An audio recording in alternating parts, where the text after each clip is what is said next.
From UFOs to ghost and psychic powers, history is riddled with unexplained events. You can turn back now or learn the stuff they don't want you to know.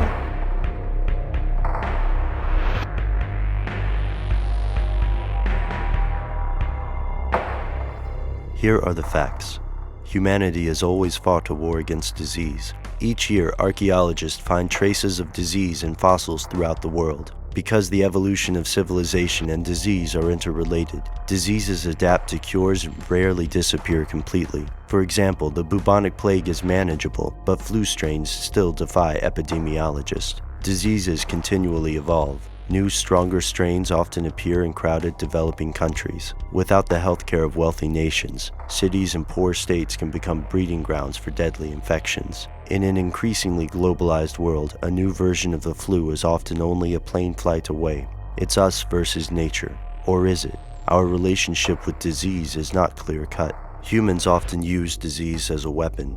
This isn't a new trick. The first recorded biological attack may date back to over 3,000 years into the past, when Hittites sent infected cattle to their enemies. The practice continued. Early European explorers allegedly used smallpox to eliminate Native Americans. The Anthrax scare of the early 2000s is another example. Today, many people believe nations keep secret stockpiles of deadly germs. We assume these organisms are kept under lock and key. Here's where it gets crazy. Some conspiracy theorists believe the world's worst diseases are built by our governments. Consider the Spanish flu epidemic, which infected up to 1/3 of the world's population in 1918. The death toll was twice that of World War I. This disease differed from other flu strains. It killed people in their prime rather than the young and the elderly. Sources allege the strain was grown in a British or US laboratory. Some believe the government lost control of the virus in Fort Riley, Kansas. Others think it was spread intentionally. Why? If you're trying to target a specific group of people, disease is a poor weapon. Yet some think that's the point. Conspiracy theorists believe a shadowy group of world leaders periodically releases plagues to reduce the world's exploding population.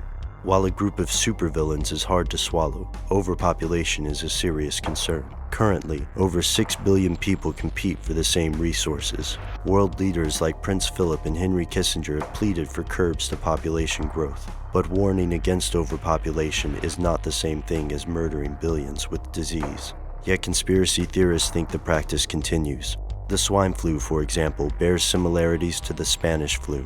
Some theorists think the HIV virus is a deadlier example. Researchers like Edward Hooper, author of The River, believe the virus to be at least partially man-made. It's possible that these diseases evolved naturally, but governments are not always moral. Consider the infamous Tuskegee experiments, where the US government pretended to treat hundreds of African American men with syphilis, but actually only studied the progression of their symptoms. Now consider overpopulation. Birth control could be a tool for population control, but it's controversial and illegal in some countries. In a world where the population is expected to hit 11 billion by 2050, we're running out of options. Has nature kept pace with humanity's progress, breeding stronger contagions? Or has someone helped evolution along, encouraging plagues to slow the population explosion? If so, it's something they don't want you to know.